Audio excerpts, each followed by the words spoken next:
Salam dan bahagia Ibu dan Bapak Guru. Selamat datang di modul penggunaan hasil asesmen. Pada materi merencanakan tindak lanjut asesmen, Ibu dan Bapak Guru sudah diajak untuk memahami pentingnya pola pikir bertumbuh atau growth mindset. Pola pikir bertumbuh ini penting dimiliki, baik oleh guru maupun murid. Utamanya dalam menyikapi hasil asesmen.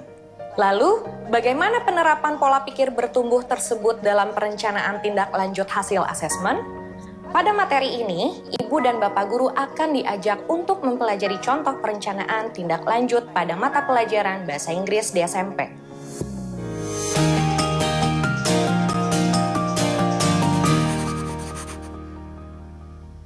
Ibu dan Bapak Guru, pola pikir bertumbuh diharapkan mampu mendorong guru dan murid untuk lebih menghargai dan memaknai setiap proses yang dilakukan dalam mencapai tujuan pembelajaran.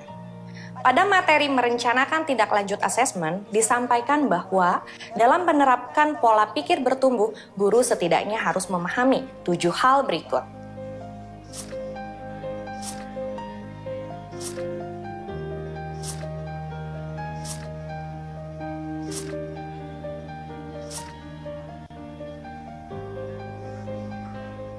Tujuh hal tersebut merupakan panduan bagi Ibu dan Bapak Guru dalam merancang tindak lanjut hasil asesmen.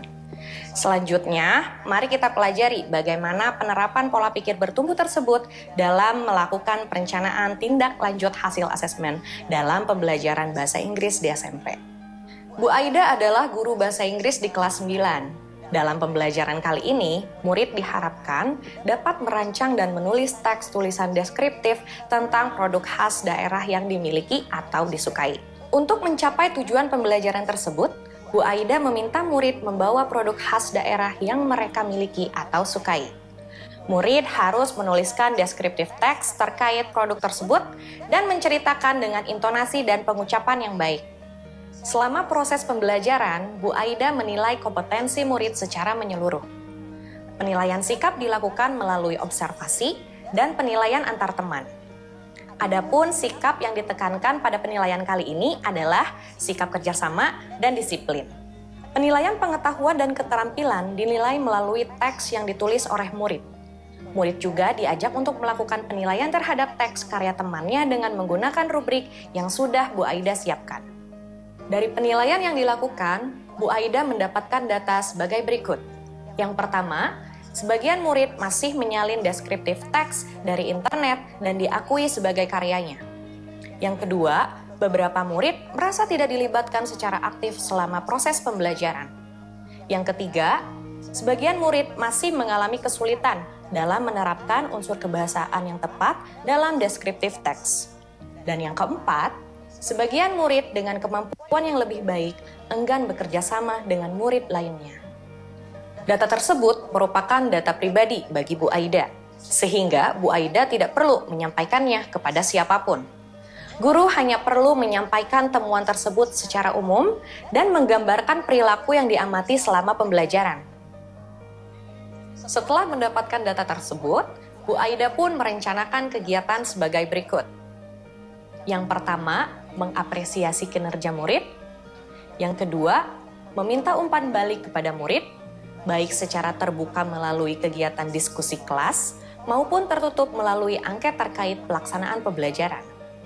Umpan balik ini bertujuan untuk menggali informasi terkait kesulitan yang dihadapi murid dan upaya apa yang dapat mereka lakukan untuk menyelesaikan masalah tersebut.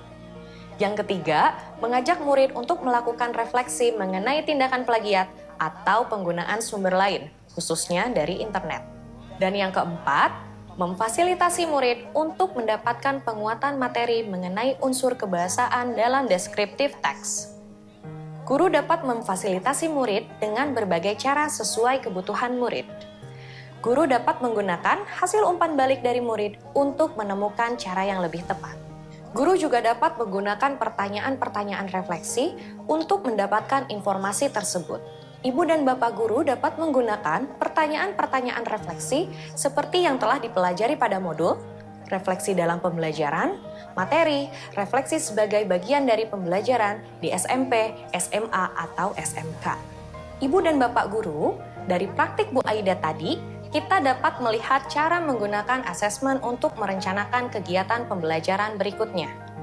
Dalam prosesnya, Bu Aida melibatkan para murid untuk melakukan penilaian, memahami hasilnya, dan merencanakan upaya perbaikan yang dapat dilakukan. Disinilah penilaian dimaknai sebagai sebuah pembelajaran yang bermakna, baik bagi guru maupun murid. Ibu dan Bapak Guru, contoh tadi menunjukkan bagaimana merencanakan tindak lanjut asesmen. Ibu dan Bapak Guru tentu dapat menyesuaikannya dengan kondisi masing-masing. Semoga materi ini dapat menjadi inspirasi bagi Ibu dan Bapak untuk memanfaatkan asesmen secara bermakna. Selamat belajar, Ibu dan Bapak Guru hebat. Salam bahagia.